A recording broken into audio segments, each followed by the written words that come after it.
Okay, so we are discussing tribal anthropology. Okay, and in today's class, yesterday we have completed regionalism and communalism. Okay, and in today's class we are starting with 6.1, that is tribal situation of India. 6.1 tribal situation of India. Okay, and by the way, Preetham, if you joined in the month of August, why are you in this batch? We are just about to complete in 1 week. So I didn't understand why are you in this batch? Why are you preferring this batch? Okay. But you said you joined in the month of August. In the above message. That's fine, up to you. Okay, fine. So we are discussing tribal anthropology. In the last class, we completed regionalism and communalism, and in today's class, we are dealing with tribal situation of India. So basically, what is this tribal situation of India? So this is about the classification of tribals. This is about the classification of the tribals, right? And in the syllabus, they have given the classification. They have given the classification on the basis of biogenetic variability. Can you people tell me what do you mean by biogenetic variability? Yes, all of you. Others, please keep responding. Ethnic differences, races. Okay, so then after that we have linguistic classification. So this is based on which language the tribals speak. This is based on which language the tribals speak. Okay, and socio-economic characteristics. Socio-economic characteristics. Let us divide this into two. Okay, one is socio. Okay, let us divide this into two. One is socio. For this, let us discuss the classification based on the religion. It means some tribes may choose Hinduism, some of them may join the Christianity, some of them may join the Islam. Okay, depending on the religion they follow. So for socio word, let us classify the tribes based on the religion. For economic classification, let us classify the tribes based on their economic occupation. It means some tribes can be hunting gathering, some tribes can be pastoral, okay, some tribes can be like shift cultivating. So depending on the occupation they perform. And characteristics of tribal population on all these grounds. Okay, it means on different linguistic groups, races, okay, religion, language, etc. And their distribution. For this word distribution, let us consider the classification on the basis of geography. It means classification on the basis of where they live. Classification on the basis of where they live. Okay, so on the whole, we are classifying the tribes based on the ethnic groups to which they belong to, then based on the language they speak, based on the religion they follow, based on the occupation they perform, and based on their geographic distribution.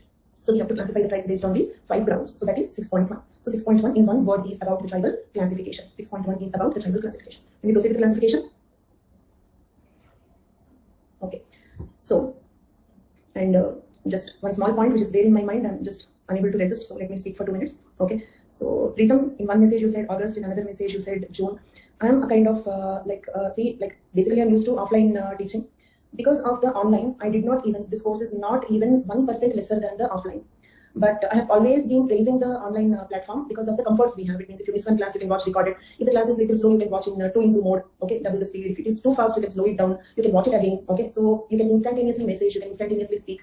These are all the plus points I'm enjoying here. But one thing I'm very badly missing is a commitment and a connection between a teacher and a student. That is zero. You should be able to establish that. If it is just about notes, like if you want Telegram group, if it is about notes, okay. So like ask somebody in Delhi, they will courier you the notes printed from Vajirang Davi printed material. So that is something I'm holding it. Okay, so you can get it. Okay, so unnecessarily you need not be here asking your friends Telegram group. So I'm not giving anything there.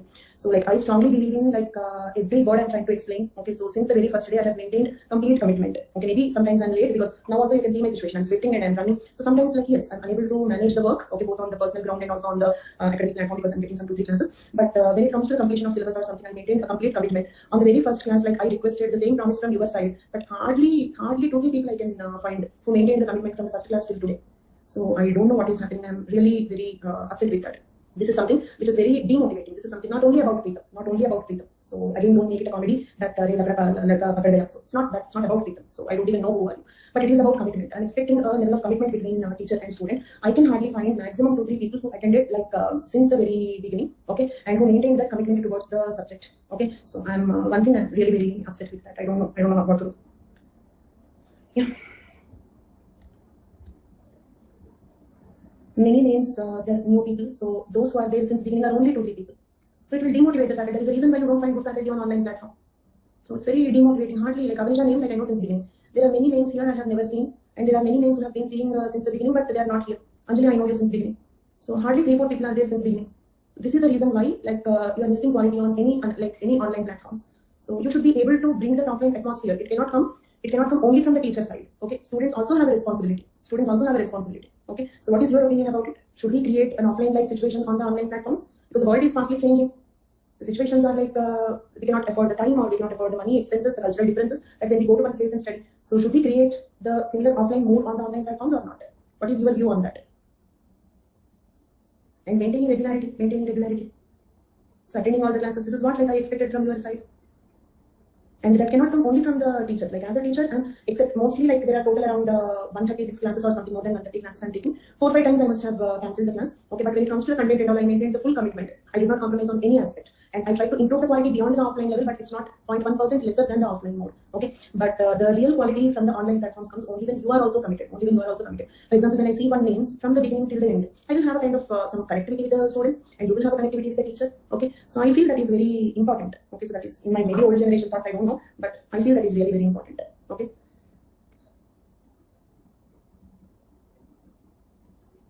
Fine. So coming to the classification of the tribals, okay, and one more thing, like if the topics are simple, like tribal classification is simple. From my side, like already some 2-3 simple topics I said, like you can go through that, you can read them. But these topics also, for example, if you feel tribal classification, you can read on yourself, you can tell me that, so that we can complete the course 5-6 days in advance. Okay, but when I take a class and you take it easy, I definitely don't like it. So that is one thing that I somehow cannot take. Okay, then and Pritam, it's not at all about you. It's not at all about you. Okay, it's about all the new names that I can see here and all the familiar names that are missing here.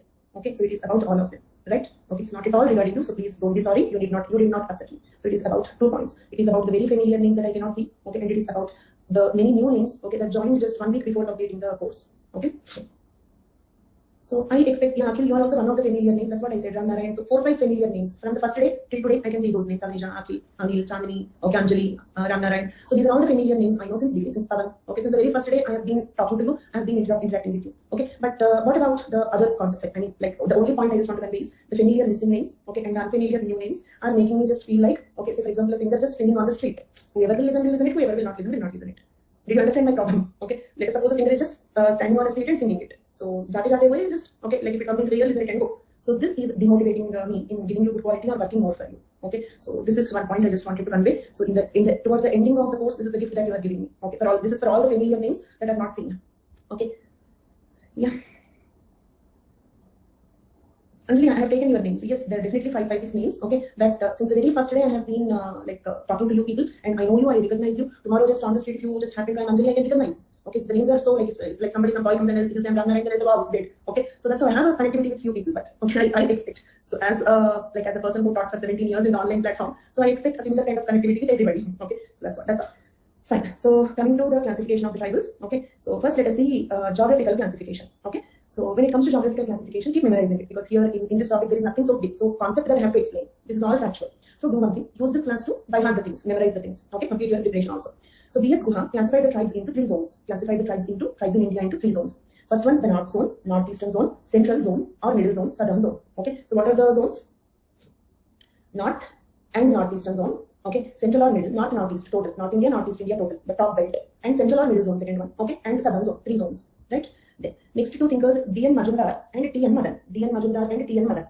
In their book, Introduction to Social Anthropology, keep by heart in the content because this is just factual, nothing to understand. But use this class to learn the concepts. Okay.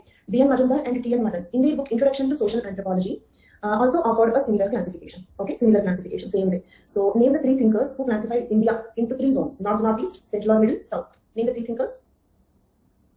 B.S. Guha, D.N. Majumdar, T.N. Madan. Dhirendranath Majumdar, Trilokinath Madan. Are the names familiar? Because you have already gone through Unit 4 topics, right? Okay. And B.S. Guha is also like the name we have seen on ethnic classification. Girija Shankar Guha. Okay, next. S.C. Dubey demarcated 4 geographical regions. Dubey felt that it's not 3 zone classification is not correct. And it is better to classify the country into 4 zones. North and Northeastern Zone, okay, Middle Zone, South Zone, and West Zone. So the zone that he added extra is West Zone. Okay, the zone that he added extra is West Zone. Next one, LP Vidyarthi, Lalita Prasad Vidyarthi. So can you name the 2 important concepts that we have studied about Lalita Prasad Vidyarthi? 2 concepts. They both are given in the syllabus in the same topic, sacred complex and nature man spirit complex also. Nature man spirit complex. Okay. So he put forward a 5-fold classification. He felt 4 zones is also not correct. We have to classify the country into 5 zones. First one, Himalayan region, Middle India, that is Central India, Western India, South India, okay, and islands. So when compared to Dubey, what Vidyarthi added? Okay. So now the Himalayan region is subdivided into Northeastern Himalayan region and Central Himalayan region. Northeastern Himalayan region and Central Himalayan region. Okay. Then this Northeastern Himalayan region comprising the states of Assam, Meghalaya, Arunachal Pradesh, Nagaland, Manipur, Mizoram, Tripura, mountainous regions of West Bengal including Darjeeling. All these comes under Northeastern Himalayan region. Central Himalayan region comprising of Terai areas of Uttar Pradesh and Bihar.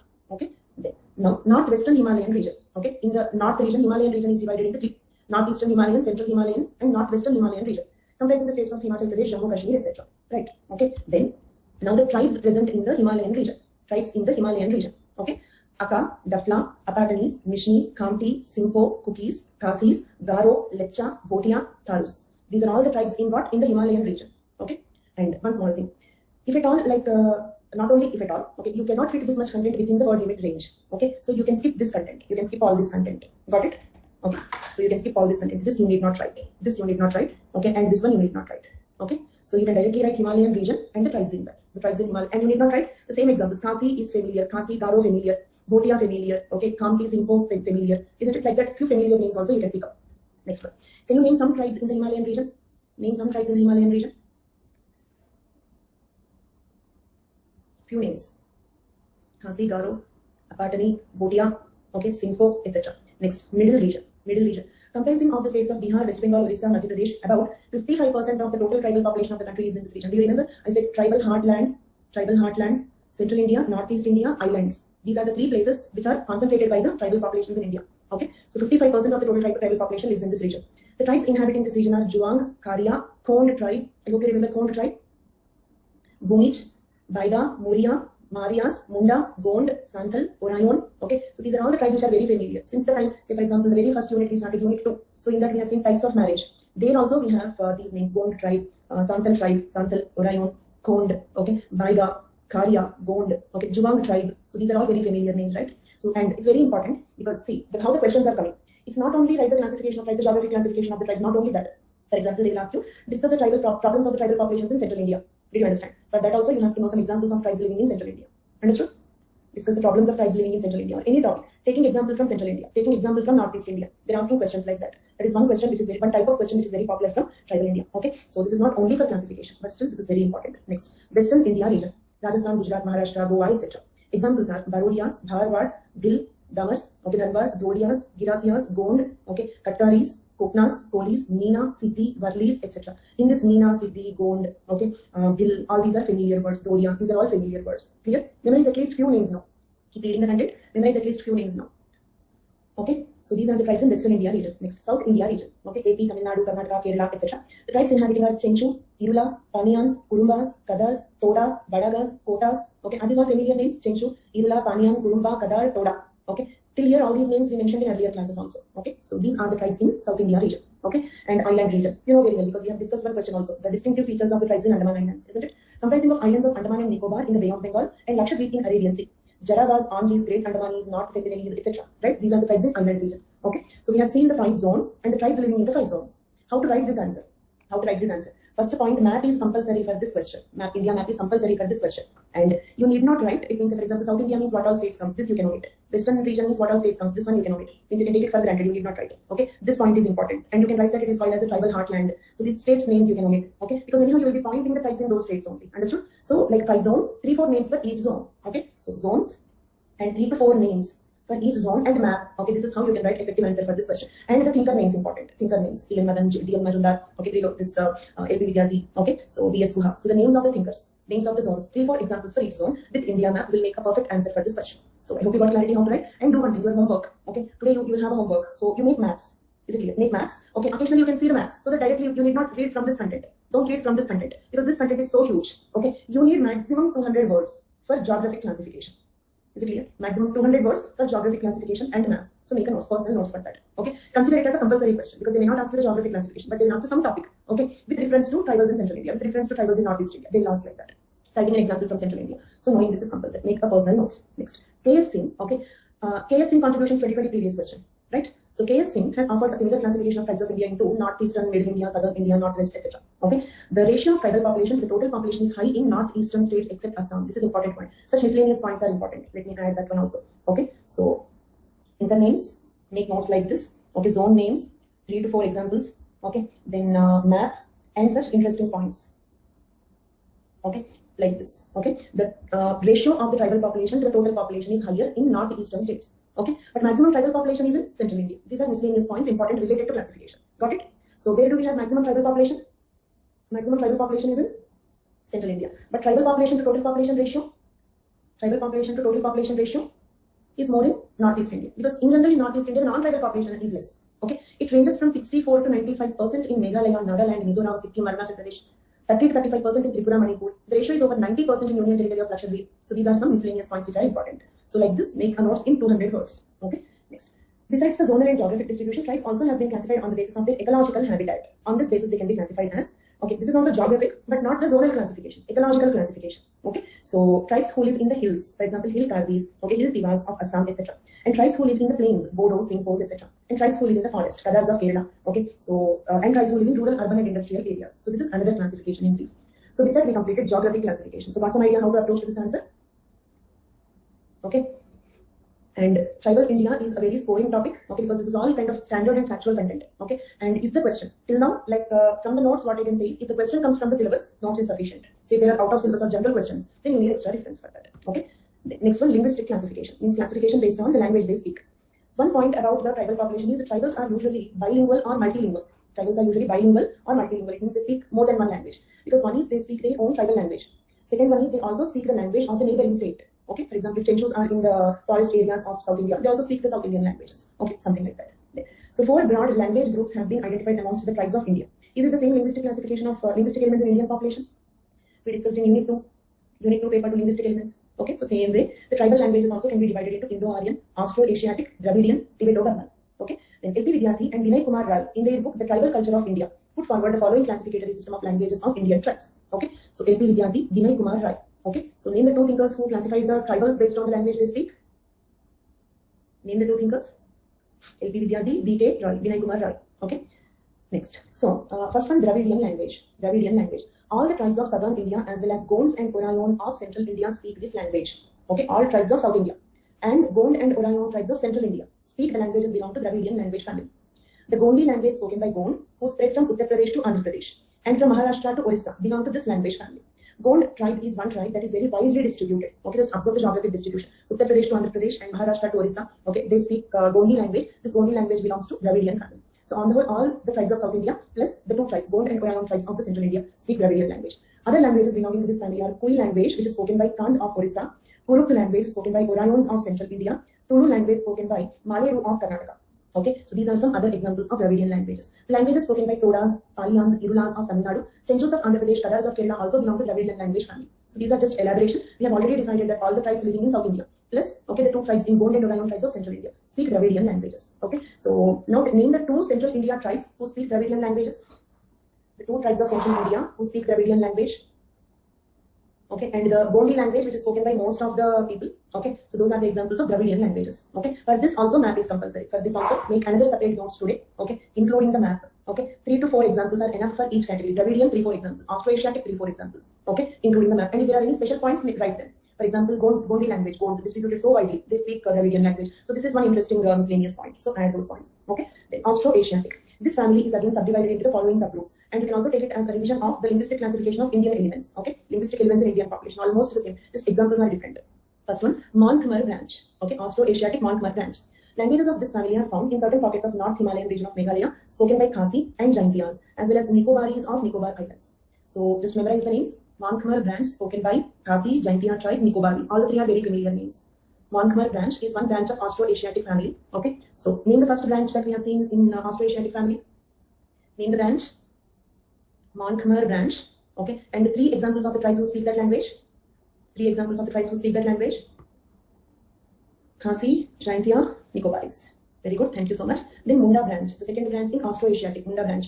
Santhali language spoken by Santhal, Gutob language spoken by Gadadas, Tharia of South Munda sub-branch, Korwa spoken by Kodagu, Korku of North Munda sub-branch, Juang of Central Munda sub-branch. So these are the examples of Munda branch. Actually, we have language families. Families are subdivided into branches. Branches are subdivided into sub-branches. Okay, and not all sub-branches may not include. It means like if there is a slight difference between linguistic elements in Indian population and the linguistic classification of the tribes. The difference is because, for example, in one sub-branch, if you don't have any tribal language, so then that sub-branch will not be present here. Got it? There is no rule that there must be tribal languages belonging to all the sub-branches. Okay, so those sub-branches will be skipped from the total list. Next, okay, Kherwarian group, language of the Ho tribe. Ho tribe is also very familiar. In Unit 2, we have seen this example repeatedly in the types of families, types of marriages, and all that. Kherwarian group language of Ho tribe. Okay, so third family. So can you name, okay, the 3 branches of Austro-Asiatic? The 3 branches of Austro-Asiatic. The 3 branches of Austro-Asiatic. Mon-Khmer, Munda, Kherwarian. Okay, Kherwarian language example. Kherwarian language example. Ho tribe. Next one, Tibeto-Chinese family. This family is again subdivided into the following subgroups. First one, Siamese branch. The Thai group of people, including Khamti, okay, and Kakilas, speak language belonging to this family. Khamti, Singho, okay, so these are also familiar tribe examples. Siamese Burmese, okay, Khamtis, Kakilas are the two examples. Okay, next one, Tibeto-Burman. Siamese Burmese, this is Tibeto-Burman. Here, Ladakhi spoken by Mon, Ladakhi language spoken by Mon, Lahali spoken by Lahala tribe, Toto language spoken by Toto tribe, Rasso language spoken by Akar tribe, Nishni language spoken by Nishnis. Okay, these are some examples. Okay, so I hope you memorized at least a few names. Ladakhi spoken by Mon, Lahali spoken by Lahala tribe, Toto language spoken by Toto, Rasso spoken by Akas, Nishni spoken by Nishnis. Right? Okay, name a few examples of Tibeto-Burman.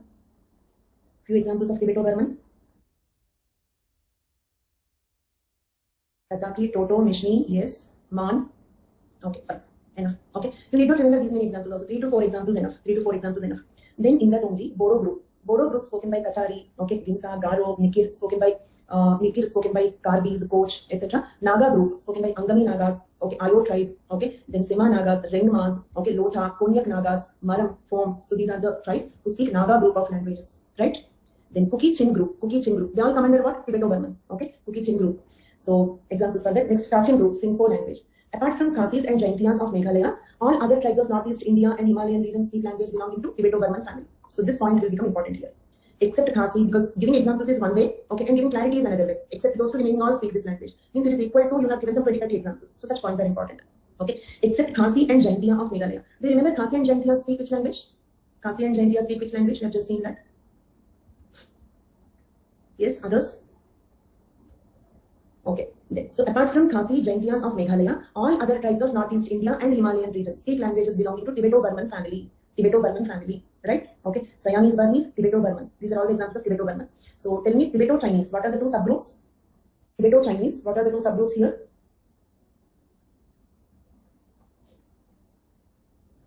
Siamese Burmese, Tibeto-Burman. Okay. Except Khasi, Jaintia, remaining all tribes of Northeast India and Himalayan regions speak this Tibeto-Burman language. Okay. And here also map is compulsory. For all questions of tribal classification, India map is compulsory. Okay. And Indo-Aryan. The tribes of Gujarat, Rajasthan and Indo-Gangetic Plains speak this language belonging to Indo-Aryan family. Some of the languages belonging to this family include Chhattisgarhi, Gujarati, Marathi, Assamese, Oriya, Baigana spoken by Baigas, Banjari spoken by Banjaras, Dili spoken by Dils. Okay. So these examples are important. Okay. From year to year, they are more important because Gujarati, Chhattisgarhi, Marathi are spoken by non-tribal population also. Okay. Assamese, Baigana, okay, spoken by Baigas, Banjari language spoken by Banjaras, Dili language spoken by Dils. So these are some important examples. Okay. So can you name some examples of Indo-Aryan group? 3 examples of Indo-Aryan group. Dili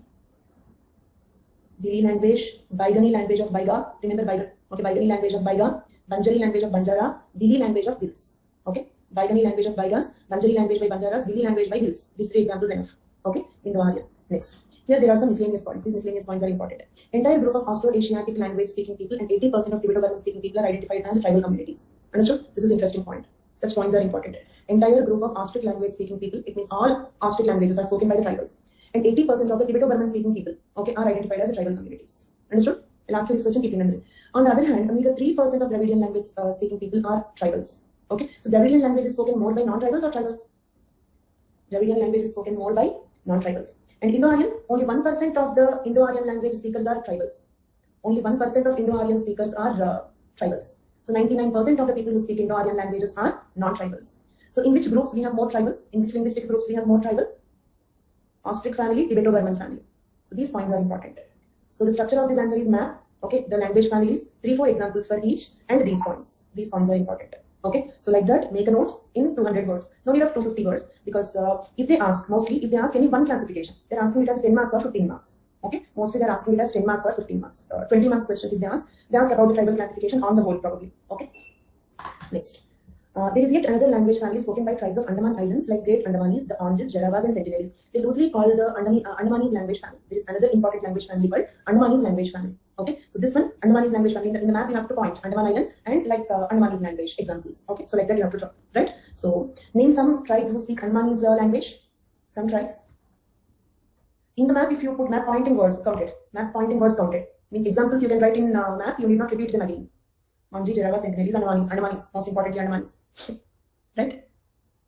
Okay, and how the words counted. Even if you write the tribe examples in the map, the words counted. So you need not repeat same examples in paragraphs once again. Okay, if you point them in the map, that is sufficient. Clear?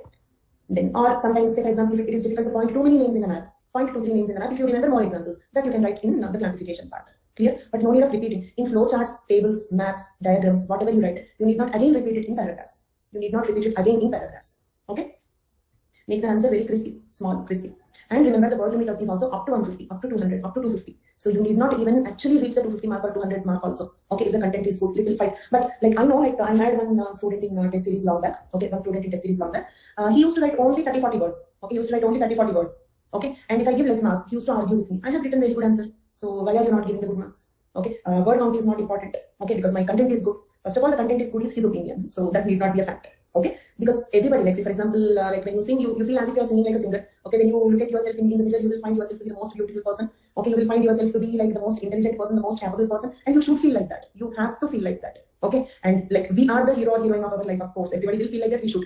But the point is, when it comes to exam, we should be practical. What is the guarantee that the examiner also feel that your content is excellent, outstanding? So you, even if you have written 30-40 words, it's okay. What is the guarantee that the examiner feels like that? Okay, so it can be only his opinion. That is one point. But second point is, even if the content is outstanding, 30-40 words will not do. If it is 150 words, you have to write 140, 130, okay, 140, 130, okay. But then it is okay. That too, when the content is good, it is okay. If you are writing junk, it is better to write more, isn't it? Okay, for example, if you have to eat fruits, you have to eat 4-5 fruits. But if it comes in the form of fruit juice, it becomes a small cup. Okay, so when your content is very calculated, very crisp, very accurate, then less than the word limit is also sufficient. But if you are not confident about that, better to make the word limit count. Okay, then, so next one, racial classification. In the Unit 2 paper, also we have seen ethnic elements in Indian population, isn't it? Okay, it is similar to it, but not exactly the same. Why it is not exactly the same? Because what is the guarantee that you will have tribes in every ethnic group? For example, Aryans, tribes are less, isn't it? So we need not have tribes in all ethnic groups, isn't it? Do you remember Guha's classification, Risley's classification? Aryan migration debate, Negrito debate, we have discussed about the ethnic elements elaborately. But here ethnic classification will not be so elaborate. Okay, here ethnic classification will not be so elaborate because you need not have examples of tribes in each ethnic group. Okay, so now let us see how to write this answer. A first attempt to categorize the Indian tribal population in scientific manner based on racial characteristics was done by Sir Herbert Pope Risley, isn't it? First Risley, then Guha. He classified the entire population of the country into 7 racial types. Okay, Turco-Iranian, Indo-Aryan, Scytho-Dravidian, Aryo-Dravidian, Mongolo-Dravidian, Mongoloid-Dravidian. No separate classificatory scheme for tribal population was given by Risley. Do you remember the Risley's classification? If you remember Risley's classification in Unit 2, that is the same content here because Risley did not give a separate classification for tribals. Risley did not give a separate classification for tribals. So if you remember Risley's classification from Unit 2, there ends the matter about Risley. Risley's story over. Next one. A more recent attempt of classification was given by J.H. Houghton, S.C. Guha, okay, D.N. Majumdar, out of which, okay, B.S. Guha, Virija Shankar Guha, please correct it and I will also correct it, okay. In your notes, I will correct it, okay. So if you are downloading this one, please make that correction, right. J.H. Houghton, B.S. Guha, D.N. Majumdar also gave the classification, right. B.S. Guha listed 6 main races with 9 subtypes. Do you remember that? Negrito. According to Guha, Negrito people are the original inhabitants or autochthones of India or the first comers. Then Proto-Australoid. I hope you remember the criticism on Risley's classification. Okay. That is, he gave language names to ethnic groups. Then Mongoloid. In that, Paleo-Mongoloid, long-headed and broad-headed. Then Tibeto-Mongoloid. So what are the 3 subgroups here? Long-headed Paleo-Mongoloid is one. Broad-headed Paleo-Mongoloid is the other group. Tibeto-Mongoloid is the third group, right? These are the 3 subgroups. 6 groups, 9 subgroups. Take it as a revision for Unit 2. Next, Mediterranean. In that, Paleo-Mediterranean, Mediterranean, Oriental. So we got 6 subgroups. Next, Western Brachycephals. In that, Alpinoid, Dinaric, Armenoid. So here, 3. Total 9 subgroups, isn't it? 9 subgroups. And then the 6th group is Nordic. Okay. So can you just summarize the content that we have discussed till now? First, we referred to whom? The first classification, scientific classification was given by Risley. First classification by Risley. Okay. Then after that, a few more people who gave the classification later. B.S. Guha, okay. Few more people. Houghton, Majumdar. J.H. Houghton, Majumdar, D.N. Majumdar. So your answer structure can be, look at here. Okay. Risley, Houghton, Majumdar. Okay. Just mention them. And you're writing the classification of B.S. Guha. Okay. Understood? Risley, Houghton, Majumdar, B.S. Guha, mention the names. First scientific classification is given by B.S. Guha. Okay. More recent classification was given by J.H. Houghton, First scientific classification given by Risley. More recent classification given by J.H. Houghton, B.S. Guha, D.N. Majumdar. Okay. Enough. Story over. Then you are elaborating on B.S. Guha's classification. Is the introduction part clear? Next. Whether you will write the 6 groups, 9 subgroups. Okay. This is optional. How it is optional? Depending on the marks. If it is 10 marks, skip this also. Understood? If it is 10 marks, skip this content also. Clear? If it is 20 marks, then you can write about these. Just skip them. So make your own notes. Make your own notes today itself. Okay. Over then. Okay. Why are we considering Guha's classification? Why don't we write Risley's classification? Because Risley did not give a special classification for tribals, isn't it? Ethnic elements in Indian population, that's all. He did not give a special classification for tribals. But Guha gave a special classification for tribals. So we are considering Guha, B.S. Guha. Clear? Then, Guha has also drawn conclusions as regards to the racial composition of tribes in India. Ethnic elements in India, tribes in India. That is Guha's speciality, right? B.S. Guha gave for general ethnic elements in India. Then tribal, ethnic elements in tribal. So two types of classifications he has given. So we are taking his classification. Okay. Then he has drawn conclusions as regards to racial composition of tribes in India. They are Negrito, Proto-Australoid, Mongoloid. Negrito, Proto-Australoid, that's all. That's all. It means if it is a 10 or 15 marks, you write only these. You need not write the 6 groups, 9 subgroups, no need. Understood? Why? The 6 groups, 9 subgroups related to what? The 6 groups, 9 subgroups related to what? Yes, all of you? No. That is not linguistic. That is also ethnic classification only. That is also ethnic classification only. Ethnic elements in Indian population in general. Ethnic elements in Indian population in general. Tribals, non-tribals, all. Without differentiating between the tribals, non-tribals. Okay. Once again, all of you, I'll ask you 2 questions, keep responding. Okay. First one, why are we not considering Risley, Houghton, Majumdar's classifications? Why are we not writing their classifications? That is classification of ethnic elements in India. Classification of ethnic elements in India, not specially about tribals. Okay. But Guha gave 2 types of classification. The 6 groups, 9 subgroups classification depends on what? The 6 groups, 9 subgroups classification is related to what? General classification. General classification. Okay. And Negrito, Proto-Australoid, Mongoloid, this classification related to what? Tribals. And do you remember I said 3 regions in India where tribals are concentrated? Negrito. Okay. So we have Negrito in Andaman Islands. Proto-Australoid in Central India. Mongoloid in Northeast India. Isn't it? 3 regions where tribals are concentrated. 3 ethnic groups having the tribal populations. 3 ethnic groups having the tribal populations. Can you correlate? And you can write as a table. Ethnic groups, regions. Ethnic groups, regions. Okay. Negrito, Andaman. Mongoloid, Northeast. Proto-Australoid, Central. Isn't it? So like a table, you can make it. Brief table. Just 2 columns, 3 rows. Okay. Linking the 2 elements. And map important. Map important. Then, so at present, racial composition of tribes in India includes the following. Proto-Australoid. The tribes of Middle India like Mundas, Orion. See here also. The geographic classification will help you here. So who speak Proto-Australoid? The tribals of Central India. If you have already made a list, means make the answers. Today when you make your personal notes, make your personal notes accordingly. For example, okay, take these examples only in that classification also. So that you need not remember more names. Central India means see to it that these names will come. Okay. And the same names you will write for the tribes who speak Proto-Australoid language. Okay. Same names. See to it that you will remember the same names for both. Orion, Munda, Ho, Gon, Hond, etc. belong to Proto-Australoid stock. This group is characterized by dark skin color, short to medium stature, low forehead, sunken nose, flat nose, dark complexion, curly hair. Clear? Next, Mongoloid. The tribes of northeastern India, the Himalayan region, belong to this group. So northeast India, Himalayan region, if you remember the tribe examples there, see to it that the same examples will be useful for here also. Same examples will be used. Cross-check and make the list. Okay? They have typical features of straight hair, flat nose, prominent cheekbones, almond-shaped eyes with epicanthic fold. Do you remember these points? Yellowish skin color, xanthodon, right? They have medium stature, high head, and medium nose. Okay? And examples, okay, examples, you know, northeast India examples. From the geographic classification, big examples here. Next, Dravidian. Tribes of South India like Kadar, Irula, Paniam. Negrito, Andamanese, Ganges, Sentinelese, having frizzly hair, have no Negrito strings. Okay? Have Negrito strings, sorry. The Siddhis who migrate from the African shores, of course, belong to this Negrito group. Okay? Great Andamanese, Ganges, Sentinelese, okay, and Siddhis. Right? And in the geographic classification also in the Andaman zone, so whatever, in the linguistic classification, the Andamanese family, see to it that the examples correlate, so that your by-hearting work will be less. Right? Andamanese language family, geographically the tribes who speak, geographically the tribes who live in Andaman Islands, okay, and ethnically Negrito element. The 3 should coincide. Okay? Next, classification based on size. This classification they did not give in the syllabus, right? They have given 5 classification: linguistic, geographic, ethnic, okay, and 2 more classifications are religion, economy, isn't it? As per the syllabus, we have to deal with only 2 more: religion and economy. But for tribal, we are doing much more than the syllabus. For tribal, if you ask me, am I completing the syllabus? I can say at least 20% more than syllabus. Okay, because already that Andaman is that questions, tribe as a colonial construct. Okay, so all those topics are not in the syllabus. Same way, this classification is also not given in the syllabus. Isolation, assimilation, debate, approaches. Okay, all those things are in addition because the questions are coming like that. Okay, so this is classification based on size. Tribal communities like Gond, Bhils have population of about 40 lakhs each. Santals with population of more than 30 lakhs. Orayon, Meenas, Mundas, whose number is about more than 10 lakhs each. Ho, Khond, Kol with population of more than 5 lakhs each. More than 40 tribes comprising about 10% of the total tribal population in India have a population ranging from 1 to 5 lakhs. Okay, so ranges, okay, above 40 lakhs, above 30 lakhs, okay, above 10 lakhs, above 5 lakhs, 1 to 5 lakhs range. Understood?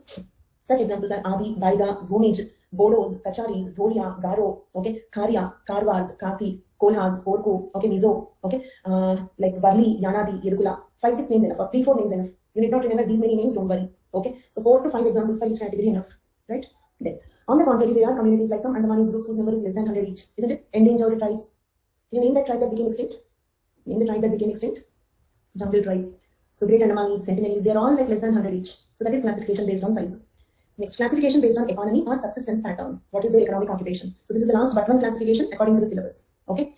Then on the basis of mode of livelihood or subsistence pattern, the Indian tribes can be divided into food gatherers and hunters, horticulturists, pastoralists, hill cultivation tribe. Okay.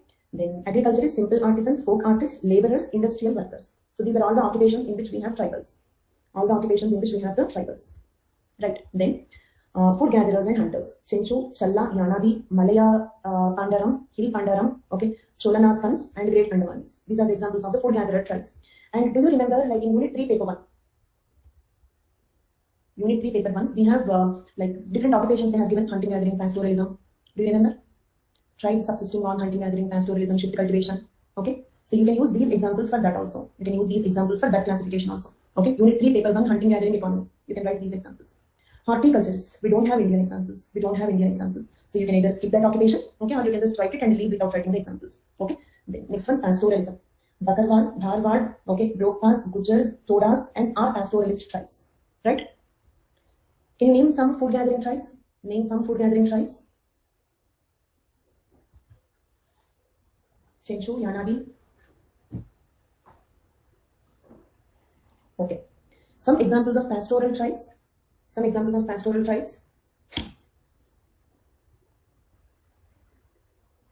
Gujar, Todas, Bakarwals. Enough. Next, hill cultivation type, shift cultivation. Already like, okay, fine. So shift cultivation. The tribal communities inhabiting the hills of Assam, Meghalaya, Manipur, Tripura, Bihar, Odisha, Madhya Pradesh, Andhra Pradesh, including Adi, Aka, okay, Bondos, Chakmas, Chirus, okay, Binsas, Juvang, okay, then Mishnis, right? So like this, Konyaks, Ayos, some familiar names you can pick up, maximum 5-6 names. So these are hill cultivation type. Just memorize some 5-6 names from this, any 5-6 names that are familiar to you. Chakma, Bondo, Adi, Aka, Ayos, Konyak, Juvang, okay. Right.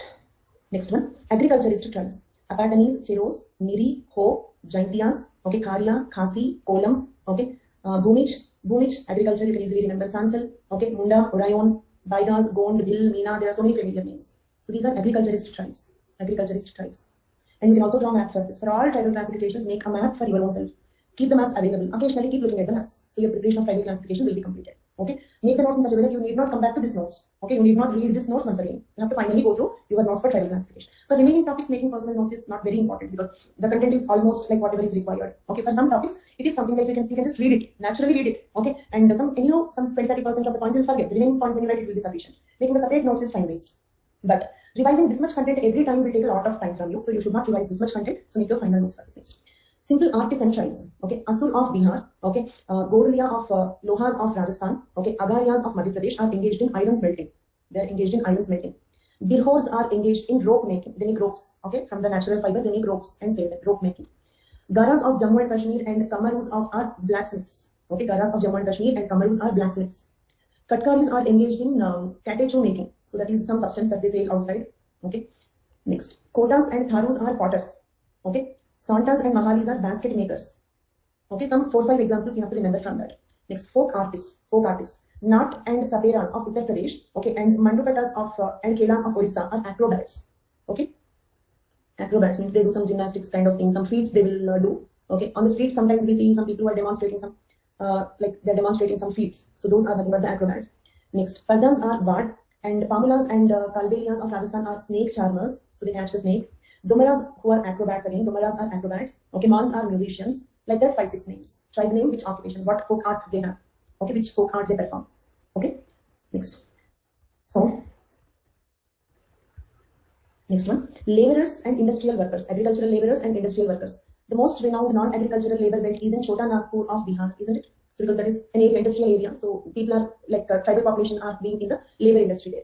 Tribals of this area are found working in tea gardens of Northeast India, forestry and other sectors in Andaman and Nicobar Islands, etc. Santals and Ho dominate the labor sector in iron mines and industries of Bihar. Santals and Ho dominate the labor sector of iron mines and industries of Bihar. Almost half the labor force of manganese industry of Madhya Pradesh is constituted of the tribal population, right? Because in labor sector, especially unskilled labor, tribal population, tribal proportion is very high. In the labor sector, especially unskilled labor, mining and risky labor, okay? So the tribal population is high, okay? So can you remember a few examples from this? I'll ask you some questions. Tribes in tea gardens, tribes in manganese industry, okay, tribes in iron mines, remember like that. So name some tribes in iron mines. Name some tribes in iron mines. Manganese industry. Manganese industry.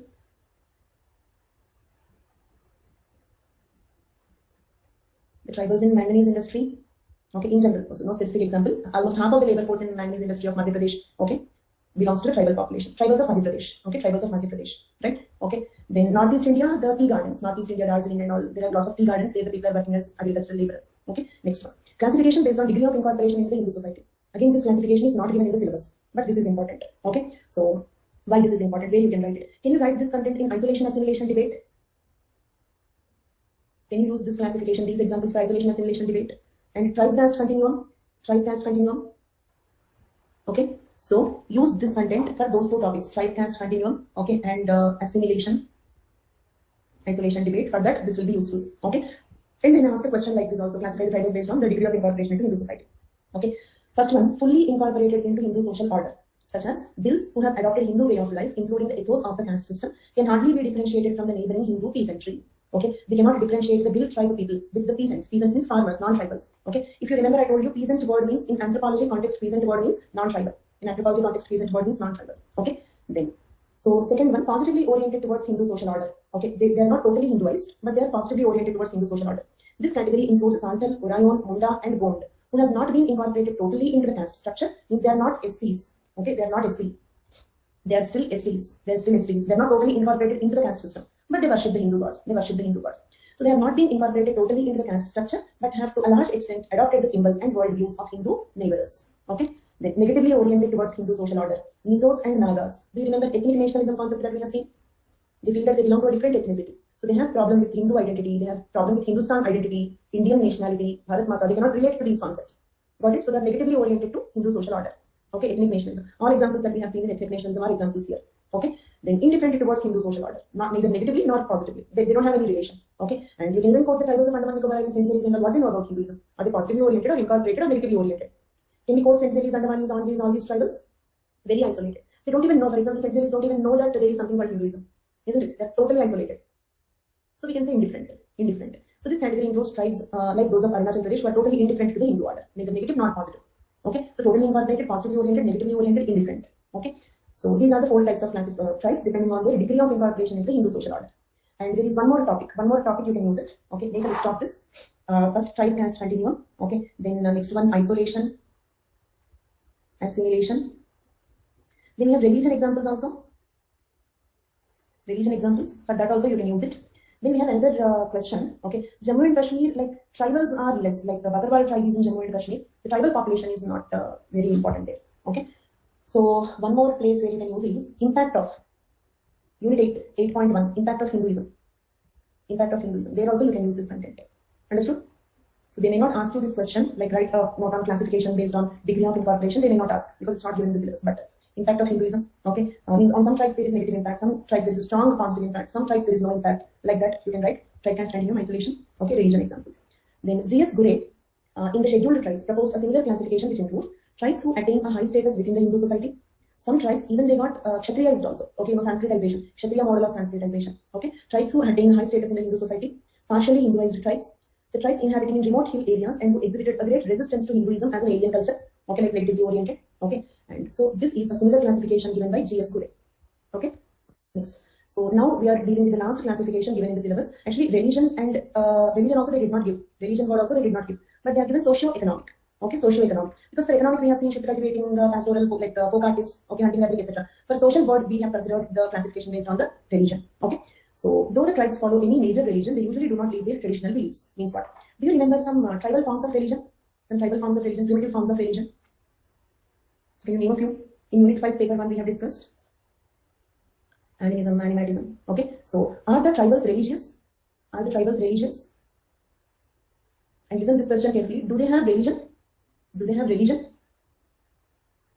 Okay, I'll give you one more question. Do they have a religion? Do they belong to a religion? Do they belong to a religion? No. But do they have religion? Yes.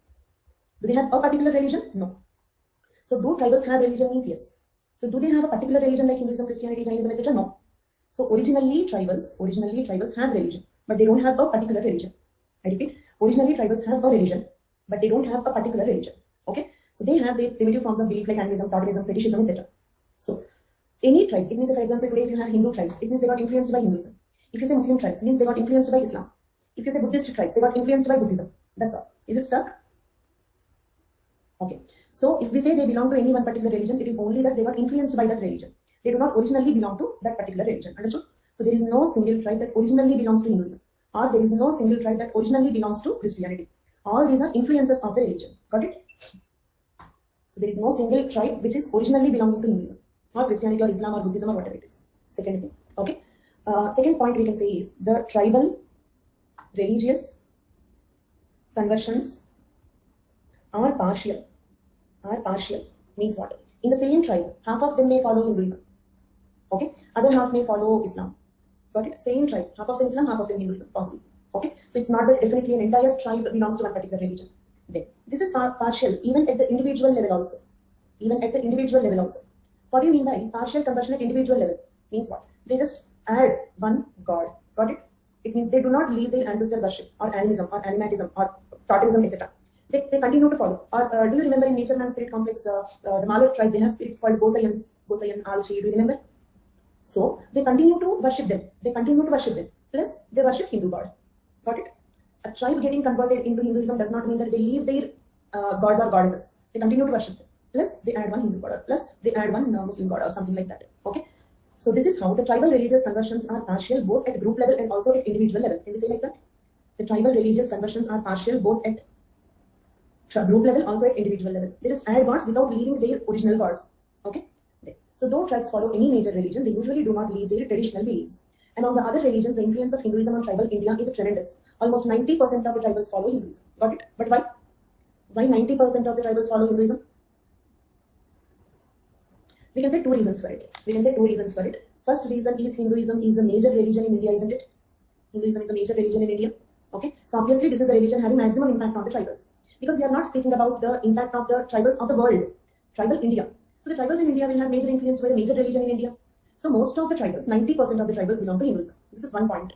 Another second reason is similar to tribal forms of religion. Hinduism is similar to tribal forms of religion, isn't it? Agree with this? For example, the Dashartaras concept, plant worship, some tulsi, neem, so we worship so many plants, cow, elephant, snake, we worship so many animals, and we have the Dashartaras concept. And also we have this universalization, parochialization concept. Okay? Do you remember what is the parochialization, universalization? Okay, I will ask a precise question, answer it. Okay? Let us suppose if we pick up any element of tribal culture and entire India will start following it. One element of some tribal culture picked up and entire India will start following it. We use the word universalization. Okay? So, can we say that these concepts are also helping in attracting the tribals towards Hinduism? It means by universalization, if we practice their cultural elements, they will not feel like a fish out of water. When they come into Hinduism, they don't feel like they enter into an alien culture. They feel as if it is something like what we already know. Okay, so this is another reason why the tribals are more attracted into Hinduism. There is Christianity, Islam. Okay, the animal worship, plant worship is almost, it's not there. I'm not very sure, so I'm using the word almost, but at least it's not as prominent as in Hinduism, isn't it? Okay, moreover, they are monotheistic, single god. Monotheistic means if you have to take up Christianity, you have to leave tribal gods, right? Right? If you have to take up Christianity, the Christianity is a very strict monotheistic religion. You cannot have any god other than like only one god possible, right? Okay, so but if they have to enter into Hinduism, they need not leave their tribal gods or goddesses, right? They just continue to worship their local deities. Plus they add Hindu gods. In the 300 crore gods, those tribal gods also will be a part of Hinduism, isn't it? We have 300 crore gods in Hinduism. Okay, few more gods will come. It does not make much difference. Okay. Okay, but not only those two. We have another topic. Today we are discussing the tribal classification and we almost completed. Okay, then next what we are going to discuss. Okay, in tomorrow's class what I am going to discuss. That is Unit 8. That is impact of Hinduism, Buddhism, Islam, Christianity and other religions on the tribals in India. Okay, that is 8.1. Do you remember 8.2 we have already completed? Tribe and nation state. The comparison of tribal situation in India and other countries. What is the comparison of tribal situation in India and other countries? What are those other countries? Okay, nation states. In nation states, they have a policy of eliminating the minorities, but in the multi-ethnic countries like India, we have a policy of safeguarding them. So that way, 8.2 is already completed. 8.1 tomorrow we will discuss, that is impact of Hinduism, Buddhism, Islam, Christianity, and other religions on tribes in India. With that, unit 8 will be completed. Okay, and after that, I will discuss the developmental programs, and we will discuss TBTGs. Okay, so and also we can discuss the role of anthropology. I think 9.2. Have you gone through the syllabus? You know this. If you know this, you can help me in that. I think 9.2. Okay, role of anthropology in tribal and rural development. Role of anthropology. So at least these areas we will discuss tomorrow. And I think we will have maximum 3 to 4 more classes for tribal anthropology. Maximum 3, okay, to 4 in tribal India. So after this, we have another very important topic: constitutional safeguards. So these are the more important topics that are left out, right? And we have problems, and I will not discuss it. You can read it on yourself because it will be too boring if I explain them. Is that okay? Tribal problems we have in 6.2, 7.1, something like that. Tribal problems. Okay, no concept, no technical words, just plain content that you have to read. 6.2, 7.1. So in those units, in 2-3 places they have given, but there are a few specific problems, like the problems of denotified tribes, pseudo-tribalism. Such topics I will discuss. There are some specific concepts we have. Pseudo-tribalism that we will discuss. Okay, so constitutional safeguards for SC, OBC we will discuss. 7.1 constitutional safeguards for SC, OBC we will discuss. Okay, only tribal problems. I'll give notes, elaborate notes. You don't need anything other than that. Okay, but if I explain, you will get bored, literally bored. Okay, so that I will skip it. So from tribal India, the only topic I would like to skip is tribal problems. Do you have any problem with that? Anybody having any problem with that? Complete notes will be provided. Okay, so those are the topics tomorrow. Okay, TBTG, impact of Hinduism, Buddhism, Christianity, Islam, etc. Pseudo-tribalism. Okay, I don't exactly know which topic, but those are the 5-6 topics left over. Okay, we will discuss them one after the other. 3 to 4 classes we will be completing tribal. Next, around 4 classes for this one, archaeology. Okay. Yeah, the notes is very simple. There are no technical words, no concept. Okay. See, actually, in anthropology, the content is 3 types. Some topics are concepts. Okay, like for example, genetics, theories, marriage, family, kinship. Okay, linguistic anthropology. These are all like concepts. Okay, mostly paper 1 is concepts oriented. In theories, that is very conceptual, isn't it? Second type is technical. Like for example, unit 1, archaeology. Okay, unit 2, paper 2. Unit 1 in paper 1, paper 2. These all are technical in nature. Okay, these two strongly require explanation. These 2 types of topics strongly require explanation. Third type are, okay, neither conceptual nor technical. Okay, just general content or factual content. This does not require explanation, but you need notes for it. Okay, so these are a few such topics. Okay, that I have skipped explanation. Okay, then coming to the, I hope you got some clarity. So maximum impact is that of Hindus. 90% of the tribals follow Hinduism. Tribals following Christianity are also considerable in number. Why next highest Christianity? Because when Hinduism is a major religion in India, Christianity is a major religion in the world. As a worldwide trend of Christianization, okay, the tribals in India are also Christianized as a worldwide trend of Christianity, right? Next, tribes following Buddhism, Jainism, Islam are negligible. Okay, Buddhism, Jainism, Islam are negligible. First of all, Jainism is not welcoming the others. Okay, enough, you need not come. Okay, so this is Jainism approach. Okay, usually religions will try to increase their purview, isn't it? Increase the spread. Let it be Christianity, Hinduism, Islam, all the religions will try to spread, absorb more people. But Jainism is one religion, they are more keen on protecting their purity. You please don't come. Okay, this is enough for us. So this is the approach of Jainism. Okay, so Buddhism also, actually in India itself, Buddhism is very negligible. Okay, Buddhism, though it originated in India, it became more popular in the other countries. Islam, because it is very, is it stuck? Islam, because it is a strict monotheistic religion and highly dogmatic. Dogmatic means what? Strict rules. Okay, highly dogmatic nature. Okay, culturally different from the tribal cultures. So that is the reason why the tribes following Buddhism, Jainism, Islam are negligible. Islands of Bay of Bengal, Arabian Sea, South India, Western India, and Central India are mostly Hindus.